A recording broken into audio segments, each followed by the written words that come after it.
Bus journey చూపిస్తుంది ఏంటా అనుకుంటున్నారా? చెప్తాను, స్కిప్ చేయకుండా చూడండి. మరి ఇప్పుడు ఒక ఫోటో చూసారు కదా, కార్తీక సోమవార లక్ష బిల్వార్చన మహోత్సవం ప్రతి సంవత్సరం కార్తీక మాసంలో ప్రతిపాడులో ఉంటున్న మా మావయ్య వాళ్ళు జరుపుకుంటారండి. ఈ పూజ మార్నింగ్ నుంచి నైట్ వరకు కూడా జరుగుతాయండి. అభిషేకాలు, హోమం ఇవన్నీ జరుగుతాయి అనమాట. ముందు ఒక షార్ట్ వీడియో పెట్టాను కదండి, సాంగ్ పెట్టి. దానిలో మట్టితో చేసిన శివలింగం ఉంది చూసారు కదా, పుట్టమట్టి తెచ్చి చేస్తారంటండి ప్రతి సంవత్సరం కూడాని.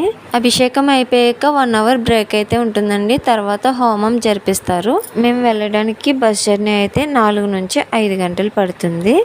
మళ్ళీ తిరిగి రావాలంటే లేట్ నైట్ అవుతుంది కదా అని 4కే బయలుదేరాము. ఎర్లీగా బయలుదేరినా సరే మాకు 10 అయిందండి. ఎందుకంటే బస్ దొరకలేదు. మధ్యలో ట్రాఫిక్ జామ్ కూడా అవ్వింది. ఈ ఏరియా అంతా కూడా కొండల ప్రాంతం అండి. చాలా దగ్గరగా ఉంటాయి కొండలు. నేను ఒకసారి అయితే ఎక్కాను కూడా. ఆ వీడియోస్ కనుక మీకు నచ్చినట్లయితే సబ్స్క్రైబ్ చేసుకోండి, లైక్ చేయండి.